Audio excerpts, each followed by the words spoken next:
نو بس د خبرو نه به راتېر شم، دغه څو شعرونه به منیر خانه په دې نوو حالاتو باندې ووایم چې راته په سر دې ټول غمونه د دنیا ایښې وې. جسد راته په سر دې ټول غمونه د دنیا ایښې وې، بس خو چې لاس ته د لاسې مې چاپوشا ایښې وې.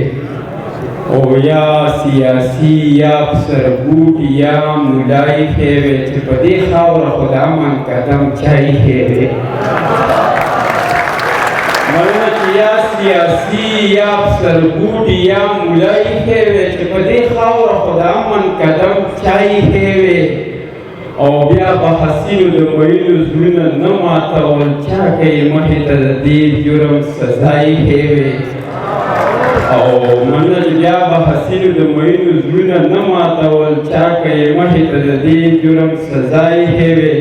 او دا چې کوم حال پکې روان د پښتنو سره دی، دې پښتونخوا له خو چې نوم پښتون تبه ایښې وې.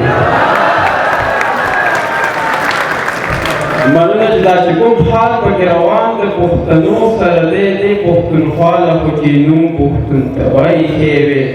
او دغه څو شعرونه نور هم نوي چې څنګه چې وختونه موسمونه بدلوي، څنګه چې وختونه موسمونه بدلوي، داسې یاران ښه د رنګونه بدلوي. او مدیره تکه یې منې او که نه یې منې، خو یار پیسې ګورې خویونه بدلوي. مننه چې تکه یې منې او که نه یې منې، خو یار پیسې ګورې خویونه بدلوي. هغه مین ته زه مین نه وایم، د زړه په پرېم کې چې عکسونه بدلوي. هغې ما خوړلې د پړي نه یېرېږي، بله زموږ په علاقه باندې ډرون شوی دی، ډرون مار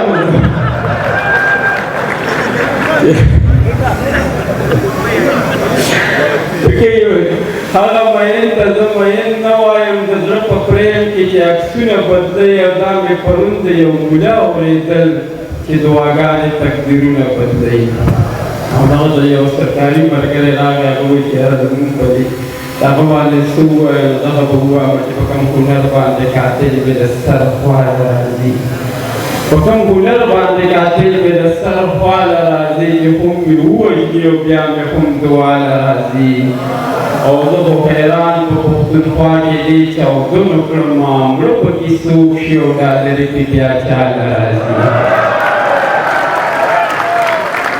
مننه چې زه خو حیران په پښتونخوا کې دې چاودنو کړم، مړه پکې څوک شي او ډالرې کې بیا چاله راځي. او داسې په ټول عمر په کوڅو کې اوبه نه بیایي، یوه ورځ به راشي دا تیارې به هم رڼا له راځي. او دا خو متل شوی د ملک سویه د ملک سپی دي وي، زما کاله ته د کاله سړی مې غلا له راځي. دا خو متل شوی د ملک سویه د ملک سپی دي وي، زما کاله ته د کاله سړی مې غلا له راځي. او د بم بارود او اسلحې ایجاد که هر ځای وشي، خو تجربې له به پښتون او پښتونخوا له راځي.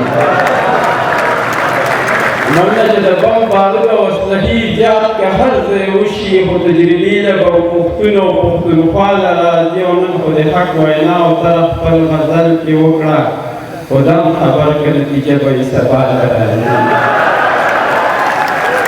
علامه صاحب که په حواله کې ولګول، بیا د ذمهوار چې خبره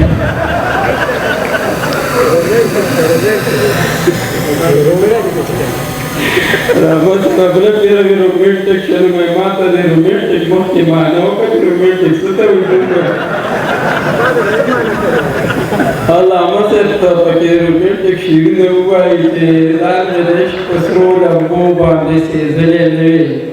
مومند صاحب ډېر شوق شعرونه ویلي وي، شرط سړی که په کلونو مونځ نه کوي خیر دی، او که ملا غریب یو سار مونځ له رانغی، یو ماسپښین نور سړی وي ملا ځان له کار کتلی دی.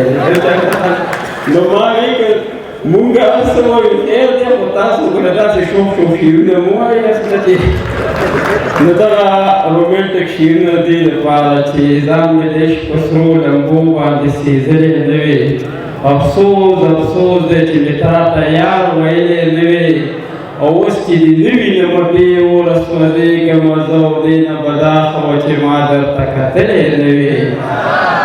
او ستا دې نازونو اداګانو ته چې وګورمه، زه دې تک تور وې خو جانانه چې ته ښکلی نه وې. او خیر کامیار را لار قسم ارمان تازه کړو خفه په دې شم چې یارانو خو لوټلی نه وې او کله ناکله په خپل ژوند کې دومره تنګ شمه چې وې به چې دې دنیا ته زاړو راغلی نه وې او زما په وړاندې چې زما د کتاب پاڼې سیزې ستا په نامه چې مې اوتره سپې لیکلی نه وې او دغه څو شیونه نور هومره بېرته چې پرېږده چې د ټولې دنیا خولې په ځان پسې کړمه او شپې له درده راغلمه چې خط مې دې ګیلې کړمه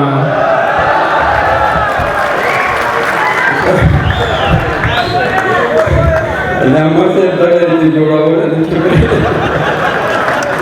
پرېږده چې د ټولې دنیا خولې په ځان پسې کړمه او شپې له درده راغلمه چې خط مې دې ګیلې کړمه او دا به پرې نه وایي چې خوب راته راغلی دی ویښ په یو اشنا چې وږې سترګې دې مړې کړمه